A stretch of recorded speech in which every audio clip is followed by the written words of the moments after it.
And our strategy 101 HRP is show rather than tell. We can spend all day talking about theory and getting into arguments and like talking about the current state of education. But at the end of the day, you just have to show people what it is that we're talking about.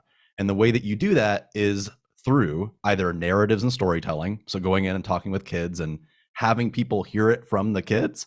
There's nothing more powerful than opening up a professional development by just listening to 20, 30 different kids that you've probably had in class talk about why they want to see change in education. And they always tell us the exact same things. And we'll probably share that more here in a bit. That's the first part, is tell those stories, get those narratives out. But then as a teacher, it's just doing it. Don't wait for someone to come and like instigate these policies. Just do it and make the learning as public and visible as possible. You can show your receipts by what the kids are doing. I was a huge fan of expo nights when I was a teacher.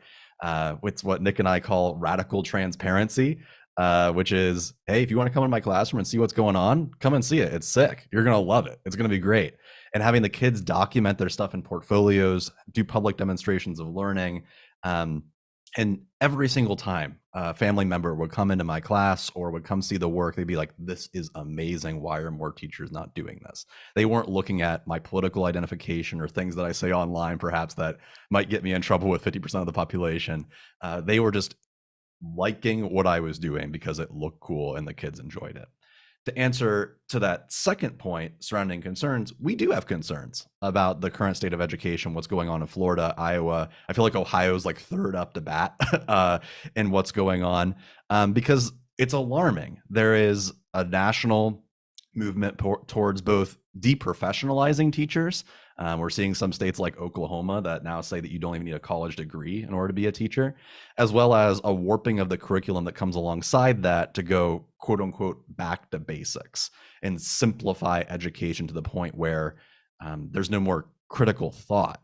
And if that comes to pass at the exact same time of these stressors facing teachers, if you have a bunch of teachers leaving and then you have a bunch of teachers coming in that just aren't adequately prepared, well, it'll be very, very, very difficult to see any educational reform because people aren't prepared to do it.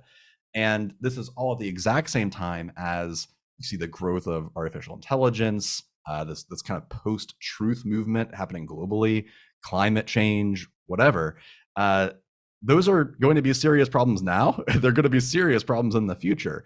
And in my opinion, the way that you address that is through having kids work on things that involve critical thought, that involve collaboration, that involve all those soft skills that we keep talking about in the last 50 to 60 years. That's how you address those things. But that new-ish movement, that conservative backlash, I suppose, to these types of practices is not going to allow for that type of thought. It's going to be, I'm going to repeat the talking points. I'm going to go through this very shallow basic curriculum. And ultimately, I'm going to be even more disengaged than I was perhaps before in a more traditional system.